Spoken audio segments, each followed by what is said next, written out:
Good morning to all. Yesterday 2026 CSE का paper हुआ और let me make it very clear in the start of the video itself. बहुत difficult paper था और ये मैं ऐसा क्यों कह रहा हूँ क्योंकि हर साल एग्ज़ाम में 4-5 क्वेश्चंस बहुत ही ज़्यादा बाउंसर आते, एक नया पैटर्न वो लेके आते हैं, कुछ अलग करते हैं, लेकिन कभी इतना दूर नहीं चले जाते कि इथिक्स का ही क्वेश्चन डाल देंगे। इस बार ऐसे 3-4 क्वेश्चन है जो कि अगर आपको इथिक्स का कंसेप्ट पता होता, जो कि GS4 है अपना, तो आप आंसर लिख पाते, लेकिन इस बार उन्होंने वो प्रीलिम्स में डाला हुआ है। जैसे मैंने बोला कि 4-5 क्वेश्चंस नए आते हैं या एक नया theme, one new theme introduce होता है। हर एक 2-3 साल में इंट्रोड्यूस करते ही है वो। जैसे आपने लास्ट 2-3 साल पहले देखा होगा, only 1 is correct, only 2 options are correct, only 3, वो 2023 से 2022 से आ रहा था। तो एक थीम इंट्रोड्यूस होता है, कभी तो स्पोर्ट्स का थीम इंट्रोड्यूस करेंगे। इस बार क्या हुआ है, they have introduce at least 4 to 5 new themes. मतलब थीम्स ही नए इंट्रोड्यूस किए हैं पूरे तरीके से, और आप उसको कुछ भी नहीं कर सकते, कुछ भी नहीं कर सकते आप उसको। शायद लास्ट ईयर से इन्होंने जो UPSC में रिफॉर्म लाने का कोशिश किया है, उसका ये नेक्स्ट स्टेप हो सकता है। जैसे कि आपने प्रीलिम्स का अगर पेपर फॉर्म भरा होगा CSE का 2026 का, बड़ा ही डिफ़िकल्ट था। बहुत सारे लोगों ने बोला है कि बड़ा डिफ़िकल्ट था। प्लस जो एस्पिरेंट, जो ऑलरेडी सिलेक्टेड कैंडिडेट्स है, they are allowed only 1 attempt here onwards, only 1। So कहीं ना कहीं ये जो पेपर है मेरे पास, D सीरीज़ का पेपर, इसको थोड़ा सा एनालाइज करेंगे हम लोग। मतलब मैं टिपिकल एनालिसिस नहीं करूँगा कि मैंने ये बोला था, ये पेपर में आया है, उस एनालिसिस पर मैं भरोसा नहीं करता। मैं आपको एक होप देना चाहता हूँ, एक ये बताना चाहता हूँ कि क्या नया आया है जो कि बिल्कुल भी एक्सपेक्टेड नहीं था। नया एक पैटर्न आया है, उसको कैसे टैकल कर सकते थे। मैं ये भी नहीं बोलूँगा कि उसको कैसे टैकल कर सकते थे, मैं बस आपको मेरा आंसर दे दूँगा। 2 दिन के बाद जब आंसर की आएगी शायद मैं गलत हो जाऊँ, इसलिए मैं भी ये आपके साथ आज ट्राई करना चाहता हूँ कि है क्या। तो हम लोग ट्राई करते हैं, और मेरे हिसाब से merit would be around 75 to 80, because even CSAT was very difficult. Usually कम होता है, ऐसे कि GS and CSAT both are difficult. तो मेरा अंदाज़ा 75 to 80 है। ये पेपर 2023 से बहुत डिफ़िकल्ट था। Let me make it very clear to you. चलो देखते हैं। अभी ये तो अगर आपने, मेरा पास D सीरीज़ है, तो इसमें तो आपने ये देखा होगा, ये थोड़ा सा अमरावती स्तूपा वगैरह पे क्वेश्चन है। आई नो थोड़ा डिफ़िकल्ट है। अभी ये ओनली लिखा है तो ये वैसे भी वहाँ पे इनकरेक्ट हो जाता है। आपको ये हम सबको पता है कि एक्सट्रीम स्टेटमेंट है। मैं यहाँ पे लिख देता हूँ एक्सट्रीम स्टेटमेंट्स। ये पेपर मैं भी पहली बार देख रहा हूँ बाय द वे, मैंने भी आपके लिए ये बिल्कुल पहले देखा नहीं है, और मेरा आंसर गलत भी हो सकता है, मैं भी क्लियर करता हूँ। तो ये बिल्कुल नया पैटर्न नहीं है, ये पुराना ही पैटर्न है। ऐसे क्वेश्चंस आते थे, हमारे वक्त भी आते थे 2016 में, 18 में। तो ये पैटर्न बिल्कुल भी नया नहीं है। फिर हम लोग आगे वाले पेज पे जब आ जाते हैं तो दिस इज़ ऑल्सो, ये थोड़ा सा 1919 के रिफॉर्म्स है, मॉडर्न हिस्ट्री जिसको हम लोग बोलते हैं। अगर स्पेक्ट्रम पढ़ा होता तो स्पेक्ट्रम में से ये आ सकते थे। ये थोड़ा सा डिफ़िकल्ट है, थोड़ा सा, मतलब मैं इसको मॉडरेट बोलता हूँ, डिफ़िकल्ट नहीं बोलता हूँ। फॉरवर्ड ब्लॉक का क्वेश्चन है, लेकिन अगर पढ़ा होता तो ये आ जाता। ऐसा कंपलसरी नहीं है कि आना ही चाहिए, बट आ जाता। दिस इज़ अगेन 1856, तो थोड़ा सा मॉडर्न हिस्ट्री का ही पेपर बोल सकते हैं। अभी देखिए, ये होता है, taluqdars were disposed of their estates but allowed to retain their arms and forts. ये बट यूज़ किया है, ऐसा है मगर वैसा नहीं है। तो वो वे देख के भी कभी कभी ऐसे लग जाता है कि ये रॉन्ग होगा। तो देखते हैं पैटर्न कौन सा नया आया है।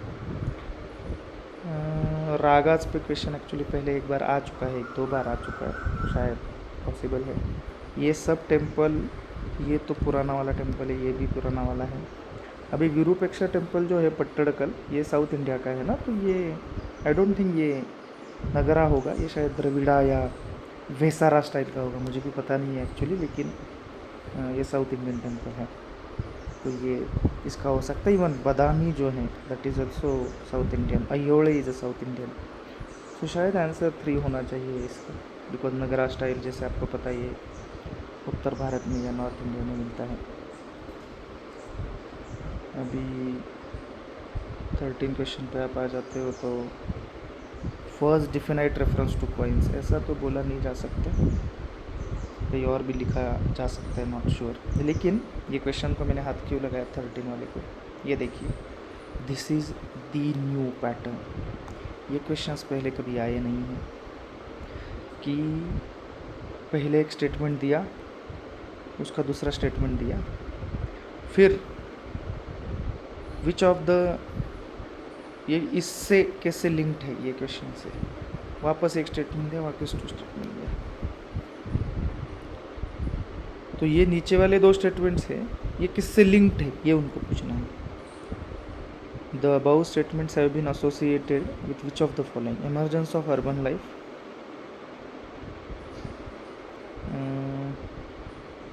Okay, transition to money economy. So transition to money economy तो आ सकता है। इमरजेंस ऑफ अर्बन लाइफ, नहीं, अर्बन लाइफ तो पहले भी आ चुका था, अगर आपको पता होगा आईवीसी जो है वहाँ पे भी अर्बन लाइफ था, तो इसकी वजह से तो नहीं बोला जा सकता कि अर्बन लाइफ आया हो है। Urban life is not just about money economy, ज़्यादा भी हो सकता है, तो मोस्ट प्रोबेबली भी इसका आंसर हो सकता है, लेकिन मैं भी इसका गारंटी नहीं दे सकता, ये तो मेरा अंदाज़ा है। Even emergence of urban life भी उसका आंसर हो सकता है, इट इज़ द यूपीएससीज इंटरप्रिटेशन। सो ये एक नया पैटर्न आया हुआ है, पहले 2 स्टेटमेंट दो, फिर 2 ऑप्शंस दो और फिर आंसर लिखो, तो बहुत ही भयंकर है ये पैटर्न। नीचे आते हैं, फिर तो ये एका मूवमेंट पे है, बरदोली सत्याग्रह पे है, ये प्लेस वैल्यू सिस्टम, अभी इसका भी कोई गारंटी नहीं ले सकते, ये ऑल ओवर इसकी वजह से ये रॉन्ग हो जाता है, तो चलो उसकी वजह से आंसर आ रहा है, नॉट इशू। हरप्पन टाउन्स पे क्वेश्चन आया, ये अगेन थोड़ा सा सिलेबस का पार्ट है, लेकिन ये देखिए, अब एक बार मैं वापस बोलता हूँ, ये देखिए वापस नया पैटर्न, सी, एक स्टेटमेंट 2 स्टेटमेंट 3 स्टेटमेंट, वापस एक स्टेटमेंट 2 स्टेटमेंट 3 स्टेटमेंट। सो ये पढ़ने में ही कम से कम 2-3 मिनट चला जाएगा। 100 क्वेश्चंस है पेपर में, 120 मिनट्स है अपने पास, और ये क्वेश्चंस पढ़ने में और समझने में 2 to 3 मिनट्स चला जाएगा। मेरा खुद का जा सकता है, I have appeared for interview, फिर भी मेरा 2 से 3 मिनट इसमें चला जाएगा समझने में। पढ़ने में तो शायद 1 मिनट में हो जाए, 30 सेकंड में हो जाए। ये क्या समझे इस पर कि वहाँ पे स्पिंडल व्हील्स थे बट स्पिनिंग व्हील्स नहीं थे, तो इसका मीनिंग क्या है? ये क्वेश्चन मतलब why UPSC is doing this, शायद यूपीएससी चाहती है कि आप प्रायोरिटाइज करो। ये क्वेश्चन को मैं हाथ नहीं लगाता, बहुत बड़ा है, मैं छोड़ देता मेन पेपर में। जो ये देखिए यहाँ पे वापस सी नया पैटर्न, एक स्टेटमेंट 2 स्टेटमेंट, एक स्टेटमेंट 2 स्टेटमेंट 3 स्टेटमेंट, क्यों करना है ये? मुझे तो ऐसा लगता है ये पता नहीं क्यों दिया हुआ है, इसका यूजलेस लगता है ये मुझे दिया हुआ ऊपर। डायरेक्टली इधर पढ़ो, इसमें से अगर कोई एक्सट्रीम स्टेटमेंट वगैरह दिख रहा है तो फेंक दो उसको। ये देखिए, there is evidence in the Rigveda of the use of ashma chakra, stone pulley and to of the water mention has been made in the Rigveda mention that. अच्छा, there is a history of the use of ox even before the Rigveda for ploughing. वापस ऊपर जाना पड़ेगा।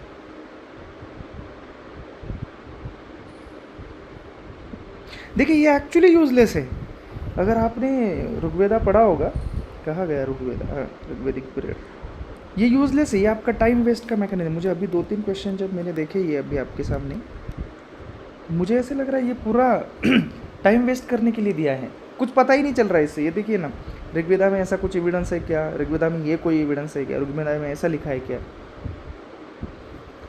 बड़ा ही मुश्किल सवाल है, बड़ा ही मुश्किल सवाल है।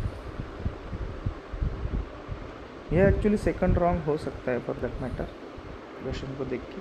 फिर ये ठीक है, थोड़ा नॉर्मल था, ये भी थोड़ा नॉर्मल है, ये अगेन थोड़ा सा नॉर्मल है। I don't know why Madhav national park was in news, याद नहीं है मुझे, लेकिन ठीक है, ये भी नॉर्मल है एक्चुअली। चलो, तो इसका मतलब ये बोल सकते हैं कि ज्योग्राफी थोड़ा सा ठीक ठाक लग रहा है देख के मुझे थोड़ा सा। इवन ये जो हिस्ट्री है और एंशंट हिस्ट्री आर्ट एंड वो भी थोड़ा ठीक ठाक लग रहा है, बट जोग्राफी ज़रा ज़्यादा ही नॉर्मल सा लग रहा है, ज़रा फीलिंग मुझे अच्छा आ रहा है उसका। ये तो सागरमाला प्रोग्राम है। अच्छा ठीक है, सिलेबस का पार्ट था ये। अगेन बड़ा ही सिलेबस के बाहर वाला क्वेश्चन आया है। यूजुअली डालते हैं UPSC endemic to north east. Usually endemic तो कभी कभी ऐसे होता नहीं है, most of the time endemic का कोई गारंटी आप दे नहीं सकते, लेकिन चलो देखते हैं। भाई ओ होम किंगडम, अच्छा यूनेस्को था, ऐसा एक क्वेश्चन यूजुअली कहा जाता है। ये देखिए नया पैटर्न, ये देखिए नया पैटर्न, मुझे जूम आउट करना पड़ रहा है, ये देखिए। इसको तो 5 मिनट देने पड़ेंगे, क्यों देना है? It is a waste of time. New pattern, waste of time, छोड़ दीजिए इसको, लिटरली छोड़ दीजिए क्वेश्चन को। बाद में कभी अगर लास्ट के 1-2 मिनट में टाइम मिला तो आ जाइए, अदरवाइज छोड़ दीजिए इसको। ये देखिए यहाँ पे लेकिन ओनली लिखा है यूजुअली, तो ये करेक्ट हो जाता होगा, रॉन्ग शायद, लेकिन बड़ा ही बकवास, बड़ा ही बकवास, ये कुछ बोल नहीं सकते। नीचे आते हैं फिर तो India response to climate change ठीक ही है। Again United Nations ocean conference, okay. Then ये क्वेश्चन है, आई थिंक PYQ से आ चुका है एक बार ऑलरेडी। ये जो रेड का क्वेश्चन था, ये आई थिंक PYQ पे एक बार कभी तो आया था, नहीं। अभी नीचे आते हैं तो हिलॉक गिबन्स, यूजुअली क्वेश्चंस आते हैं ऐसे, नॉट अ सरप्राइज देयर। अभी Vizhinjam national park, international sea port, I think Kerala वाला होगा, केरला का ही है। चलो थोड़ा सा है आउटसाइड है, इसकी न्यूज़ नहीं था इतना बड़ा, बट है, क्वेश्चन तो आया है।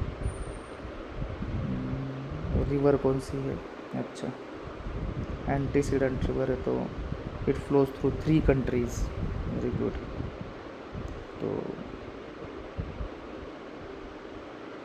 डिस्ट्रीब्यूटर फॉर्म नहीं कर रहे तो ये तीनों ऑप्शन एक्चुअली चले जाते हैं। This is a very good one. ये थोड़ी सी मूर्खता भी बोल सकती है, इडियोटिक ही बोल सकते हैं यूपीएससी का। एक ही रिवर है टिस्टा जिसका डिस्ट्रीब्यूटिव नहीं हो सकता, बाकी सबका, बिकॉज वेरी ऑब्वियस। चलिए यहाँ पे नॉट करेक्ट है, देखना है, तो वही भूल जाते हैं कभी कभी। ये एक्चुअली यहाँ पे ओनली दिया हुआ है, बट ये करेक्ट हो सकता है only. Sikkim is the only state that shares its boundary with just one another Indian state, that is West Bengal, I think. Okay, so this is actually correct, but not wrong कुछ है, तो this is not the option. 3 जिसमें वो तो वैसे भी चला गया।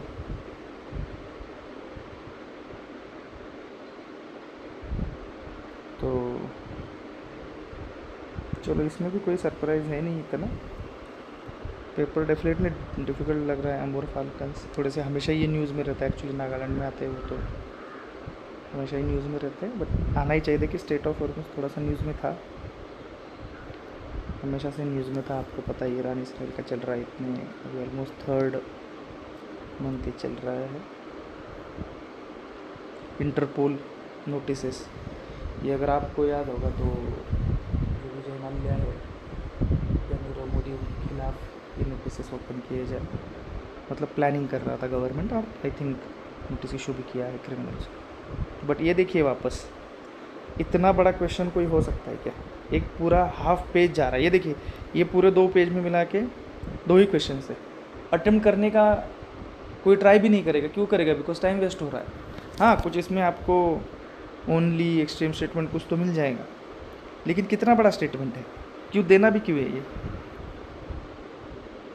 चलो आगे निकलते हैं। तो अगेन ये देखिए, ये अगेन ये भाई, ये देखिए नया टाइप वाला question, new topic, new theme, this is second new theme. Okay, देखिए, federal republic of Germany visited India in January 2026।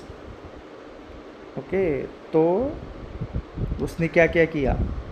अभी ये यूपीएससी का जो एस्पिरेंट्स है उसको ये क्यों जानना चाहिए कि क्या कब साइन किया है, क्यों साइन किया है? ये पूरा रटने वाली चीज़ है। मतलब जो बंदा एवरीडे न्यूज़पेपर रीड कर रहा है 2-2 घंटे, और वो देख रहा है क्या हो रहा है, कितने मेमोरेंडम साइन होते हैं, साल में, हंड्रेड्स, एक साल में मोर देन 100 मेमोरेंडम साइन हो सकते हैं। उसमें तुम फिर ये भी पढ़ो कि ये है क्या, ये है क्या, हॉकी का कुछ हुआ क्या, ऑन इंडो पैसिफिक पे डायलॉग, ये लखनऊ में ओपन हो सकता है क्या। ये बड़ा माइन्यूट हो गया। इसमें उन्होंने ये चांस भी नहीं दिया है कि आप कुछ लॉजिक लगाओ या कुछ प्रॉब्लम्स निकालो, नहीं हो सकता है। A new theme, again new theme, देखो एक पेपर में 2 न्यू थीम ओपन हुए। एनीवेज आगे जाते हैं। ये BIS का आया है, फिर ये ठीक है, ऐसा एक बाउंसर डालते हैं। आपको लगा होगा कि ये थोड़ा ये है, लेकिन ऐसा बाउंसर डालते हैं वो, यूजुअली गलत ही होता है वो, लेकिन चलो। देन ध्रुवा, ये भी क्वेश्चन आता है एक्चुअली। अभी ये देखिए, ये क्या है, it's born in UK, was conferred the Nobel prize in 2025, he was a professor. ये कौन पढ़ेगा? ये तो आपको पढ़ना होगा किसको किसको नोबेल प्राइज़ मिला है। ये हम लोग पढ़ते भी है वैसे, किसको नोबेल मिला है, किस फील्ड में मिला है, उसका फील्ड कौन सा था। लेकिन ये कौन पढ़ेगा कि वो UK में पैदा हुआ है, 2025 में मिला है, बट अमेरिकन यूनिवर्सिटी में प्रोफेसर है। ये क्यों पढ़ेंगे उसके बारे में? इज दिस अ इंडिविजुअल, ये क्या IBPS PO का पेपर है या किसी स्टेट का PSC का पेपर है कि इतना फैक्चुअल आप ला रहे हो? उसमें नहीं लाना चाहिए, बिल्कुल भी नहीं लाना चाहिए। क्या कंसेप्ट पता चल रही है यहाँ से? ऐसा कुछ पता चल रहा है कि वो नोबेल लॉरेट, अभी ये मुझे पता नहीं इसका आंसर क्या है, लेकिन सपोज क्लार्क है अगर इसका आंसर, तो क्लार्क के काम के बारे में पूछो। ये क्यों पूछना है? तो आप लोग क्या चाहते हैं कि पूरा हिस्ट्री पढ़ते रहे हम लोग, ये नोबेल प्राइज़ किसने जीता है, ये मेमोरेंडम एसोसिएशन, मतलब करंट अफेयर ही पढ़े, स्टैटिक छोड़ ही दे ऑलमोस्ट। ये टेनिस टूर्नामेंट पे वापस क्वेश्चन आया, ये तो 3-4 साल से चल रहा है, नॉट अ न्यू थिंग कि वो लोग पूछते ही हैं। अभी ये देखिए फिल्म पे आ रहा है, मतलब अभी ऐसा हो रहा है ना कि छोड़ दो, ये सोचना ही आप लोग छोड़ दो कि UPSC is about static syllabus. नहीं, वो कुछ भी पूछ सकते हैं, उनका मूड आया किसी के भी बारे में पूछ सकते हैं। ये देखिए इसी पेज पे टेनिस पे क्वेश्चन है, यहाँ पे नोबेल पे था, अभी यहाँ पे इन्होंने मूवी के बारे में पूछा है। वो भी ऐसा भी नहीं, अगर ये बड़ा फेमस लेवल पे होता, अगर है, आई थिंक बाफ्ता इन्होंने विन किया है, तो फिर ठीक ही है, लेकिन बहुत ही भयंकर है। देन सेमीकंडक्टर प्लांट्स, ये तो सेमीकंडक्टर एक्चुअली थोड़ा न्यूज़ में था सेमीकंडक्टर का, अगर आपको याद होगा लास्ट ईयर 2025 में ऐसा बोला जा रहा था कि there would be scarcity of semiconductor. तो कहीं ना कहीं ये तो मैं अंडरस्टैंड कर सकता हूँ, लेकिन प्राइवेट सेक्टर की चीज़ें है ये, टाटा का सेमीकंडक्टर का प्लान है, क्या बोल सकते, कुछ नहीं बोल सकते आप उसको। ये मूवी के बारे में भी डाउट तो बस इसी के ऊपर आ सकता है, ये स्टेटमेंट के ऊपर, क्योंकि वो फर्स्ट इंडियन फिल्म है, पता नहीं है क्या नहीं है। ये ब्लॉकचेन का तो आ ही जाता है क्वेश्चन हमेशा, ये भी आना चाहिए था, बड़ा न्यूज़ में था। Open network for digital commerce initiative, ये उसके लिए होता है ना जो स्विगी जोमेटो पे हम लोग ऑर्डर करते हैं, तो उसको डोमिनेंस रिप्लेस करने के लिए था। ऑल देखिए, अभी ऑल भी कैसे भरोसा कर सकते हैं कोई, नहीं। बाकी तो अभी यहाँ पे UPI है नॉट करेक्ट। ये देखिए इस बार ना बहुत सारे क्वेश्चंस नॉट करेक्ट का पूछा हुआ है। यूजुअली 2 to 3 मैक्स होते हैं, अब भी मेरे देखते देखते 4-5 हो चुके हैं, इतना मैक्स होता है अभी तक के पेपर में। यहाँ पे ये थोड़ा ज़्यादा हो रहा है, चलो कोई बात नहीं, ये भी ठीक है। देन रेयर अर्थ एलिमेंट्स, इसके ऊपर बड़ा डिस्कशन चल रहा है पिछले 1-2 सालों से, बड़ा न्यूज़ में है rare earth elements, because of scarcity. China का डोमिनेंस है इसमें बहुत सारा, तो इंडिया को बड़ा ही पीछे हटना पड़ता है, तो उसकी वजह से है। बट इसमें आपको कुछ ना कुछ एक्सट्रीम स्टेटमेंट या कुछ ना कुछ ऐसा मिल जाएगा जिससे आंसर निकल सकता है। लेकिन फॉलोड बाय इंडिया, वाह वाह वाह, इंडिया को इतनी इज्जत दे दी, ये तो आपको भी पता है, ये तो हो नहीं सकता। मतलब चाइना शायद 1 नंबर हो सकता है, इंडिया तो चलो कोई बात नहीं, ये तो टिपिकल सिलेबस। ये देखिए एक स्टैटिक का क्वेश्चन आ गया, you should be very happy कि प्रॉपर स्टैटिक का पूछा है। वापस इंश्योरेंस पे चले गए, देखा ना, एक पूछा फिर इंश्योरेंस पे चले गए। ये पूरे पेज पे ये क्वेश्चन थोड़ा सा स्टैटिक, प्योर स्टैटिक पे था, और ये प्योर स्टैटिक पे था, मतलब कंसेप्चुअल, ये तो पूरा कंसेप्चुअल था ये भी। बाकी देखिए ना इक्वेशन क्या है, ये देखिए, ये देखिए, ये देखिए, कुछ है ही नहीं कंसेप्चुअल, जस्ट पढ़ो।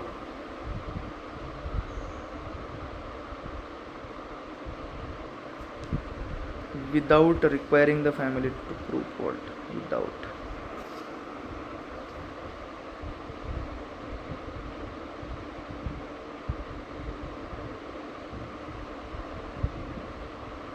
क्राउड फंडिंग थोड़ा न्यूज़ में रहता है। चलो NBFC अगेन, अच्छा क्वेश्चन आया। चलो एक और क्वेश्चन आ गया जो थोड़ा स्टैटिक वाला है, करंट रिलेटेड है लेकिन थोड़ा स्टैटिक वाला है, ये भी थोड़ा सा। चलो इकोनॉमी, मतलब ऐसे बोल सकते हैं कि थोड़ा सा ठीक ठाक इकोनॉमी में लिख देता हूँ, थोड़ा सा ठीक ठाक मुझे अभी लग रहा है, लेकिन बड़े ही अतरंगी क्वेश्चन है। जेनेटिक मेडिसिन ठीक है, स्टेल्थ टेक्नोलॉजी ठीक है, LLM बड़ा न्यूज़ में था। LLM बेसिकली क्या है, मैं आपको बोला, चैट जीपीटी। LLM मतलब चैट जीपीटी है वो, उसको chat GPT just one of the LLMs model है वो, ऐसे बहुत सारे मॉडल हैं। तो अनबायस्ड आउटपुट्स पॉसिबल नहीं, आपको भी पता है। ब्लैक बॉक्सेस, अभी ये शायद आपको रिसेंटली मिस्टर अजित पवार का जो डेथ हुआ ना, या वो गुजरात के एक CM थे विजय रूपानी जी, तो ये दो की वजह से ब्लैक बॉक्स ज़रा ज़्यादा ही न्यूज़ में था, एयरपोर्ट में, एयरक्राफ्ट में होता है, तो बड़ा ही न्यूज़ में था वो। ये करेक्ट हो सकता है सेकंड। चलो आगे आते हैं, ग्रीन हाइड्रोजन, ये भी बड़ा न्यूज़ में रहता है, एवरी ईयर वाला क्वेश्चन है, इसमें मैं ऐसे बिल्कुल नहीं भूलूँगा, आंसर था ड्रोन स्वार्म्स। अच्छा, थोड़ा सा अलग क्वेश्चन था ये, ड्रोन स्वार्म्स, बट ड्रोन्स तो न्यूज़ में है, लेकिन ड्रोन स्वार्म्स थोड़ा सा ये था। Indian space programme, okay, news में था। जनरल इंडिया न्यूज़ में था। नेशनल क्वांटम मिशन, चलो ये भी न्यूज़ में था। साइंस एंड टेक बड़े ही अलग से अतरंगी क्वेश्चंस है, बड़े ही अतरंगी। Deep ocean mission, okay, news में था थोड़ा सा। हाँ, new theme, welcome to new theme again, third new theme. देखिए बात कर न्यू थीम, लिख देता हूँ, ये थर्ड न्यू थीम था कि मतलब यूपीएससी अगर मेरा वीडियो को भी देखे तो उनको भी लगे कि हाँ कुछ गलतियाँ हमने भी की। X is a senior officer, vaccination programme, private service, compromise कर रहा है क्वालिटी पे, मतलब उसका इंटीग्रिटी लो है, किसका, प्राइवेट का। ये एथिक्स का क्वेश्चन है बाय द वे, हमने दिया है मेंस, प्रीलिम्स दिए 4 बार, इंटरव्यू दिए 2 बार, तो हमको पता चल रहा है। He raised vested interest, public, उसने अपना वॉइस दिखाया। He reported the issue to the appropriate vigilance authority. Okay, कौन सा क्वालिटी है, डेलीगेशन तो नहीं है। इक्विटी का मीनिंग होता है जस्टिस, ओके, फेयरनेस। तो ही रेज्ड हिज, वहाँ पे उसको वेस्टेड इंटरेस्ट दिखा, and on the basis of that he raised his voice. Actually ये बहुत अच्छा इंटीग्रिटी का, मतलब दिस इज़ इंटीग्रिटी हो गया वो, कि उसको कुछ प्रॉब्लम दिखी और फिर उसके ऊपर उसने वॉइस निकाला। बट मोस्ट प्रोबेबली अकाउंटेबिलिटी होना चाहिए, इक्विटी या अकाउंटेबिलिटी में ये तो नहीं होगा, ये तो डेडिकेशन वगैरह ऐसा नहीं होता इसका। मुझे लगता है शायद अकाउंटेबिलिटी होना चाहिए, because he showed accountability and raise the issue. Accountability basically means responsibility plus answerability for your work. तो ये इसका काम था क्या, हाँ, ही वॉज ओवरसीइंग, ठीक है, तो वो था। अरे बाप रे, ये देखिए इतना बड़ा क्वेश्चन क्यों दे रहे हो भाई, ये क्वेश्चन में मत दो, क्यों देना भी क्यों है।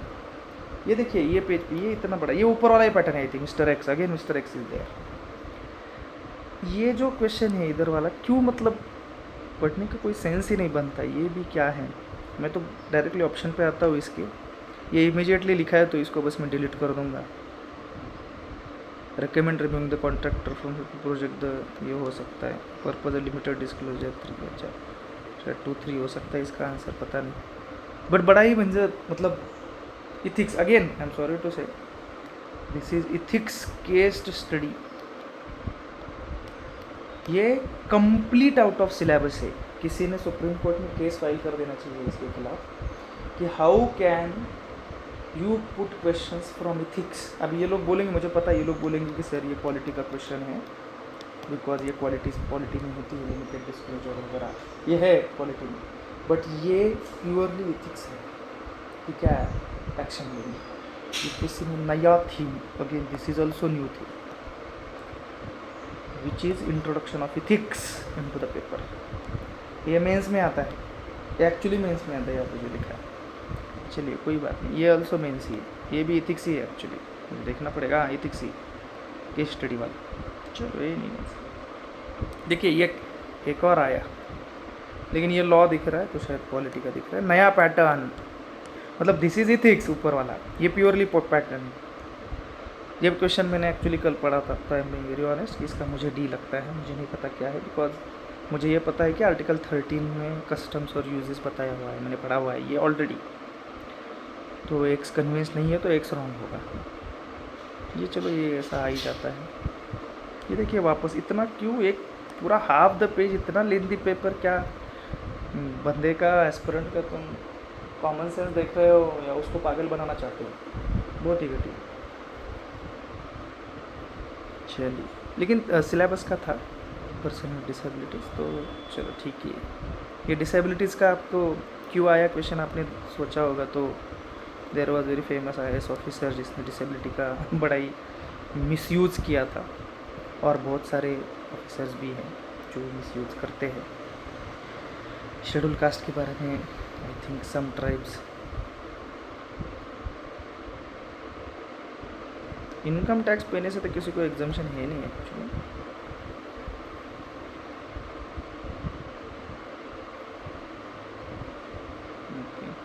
थोड़ा अलग क्वेश्चन, थोड़ा प्रैक्टिकल क्वेश्चन है। देन अगेन शेड्यूल कास्ट पे क्वेश्चन है, ये पॉलिटिका, okay static question, congratulations to UPSC and aspirant, static question, but again different pattern, मतलब स्टैटिक दिया है, पैटर्न बहुत ही घटिया है। ये देखिए 1 2 3 और ऑप्शंस अलग ही दिए, ऐसे ऑप्शन यूजुअली हम लोग देते नहीं है, देखिए। So congratulations on one side that they ask a question on syllabus, but not very congratulations because they ask out of question, very good, option ही अलग दिए।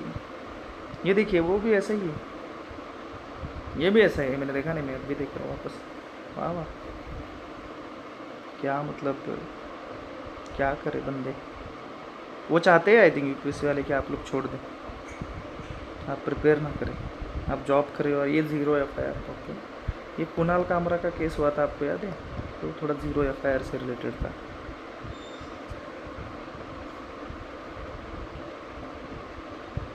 ऑब्लिगेटरी, चलो रॉन्ग हो सकता है, कुछ ऑब्लिगेटरी नहीं होता है किसी में, ये ठीक है, थोड़ा सा है, ऐसे क्वेश्चन तो अवॉइड ही कर देनी चाहिए, टाइम ही वेस्ट होता है, और क्या ही। इंडिया ने कौन से कन्वेंशन रेटिफाइड नहीं कर दिए, वाह वाह, very good. EI impact summit, वाह वाह, अच्छा बाइंडिंग है, नहीं हो सकता, सेकंड तो नहीं होगा। कनेक्टिविटी, ये क्वेश्चन आता है यूजुअली, हमेशा आता है, तो इट्स ओके, ये भी ठीक है एक्चुअली, आ सकता है, ये भी वेरी मच ठीक है, आते हैं ऐसे questions, very normal. Defence hardware, अच्छा ठीक है, ये भी ठीक है, ऐसा क्वेश्चन आ जाता है। This is called process, still it is binding, this is called dialogue, this is called forum, but non binding, हो सकता है। ये प्रोसेस और बाइंडिंग मुश्किल है, बाकी का तो देखिए। फिर UN ऑर्गेनाइजेशन, ये आता है क्वेश्चन, वेरी नॉर्मल, ऐसा यूजुअली आता नहीं है क्वेश्चन, बहुत ज़्यादा ही फैक्चुअल हो गया। यूएन के जो लोग हैं ना, उनको भी ये आएगा कि नहीं पता नहीं मुझे। बड़ा ही वेरी वेरी डिफ़िकल्ट क्वेश्चन, क्यों है ये भी नहीं पता मुझे। कल्चरल ऑब्जर्वेटरी एनर्जी सेंटर, अच्छा। बीमस्टेक के क्वेश्चन आना इज़ वेरी नॉर्मल, ऐसा अंदर का पूछना is very static, too much, ज़्यादा ही प्यार दिखा रहे कुछ स्टैटिक। ये भी अगेन टू स्टैटिक।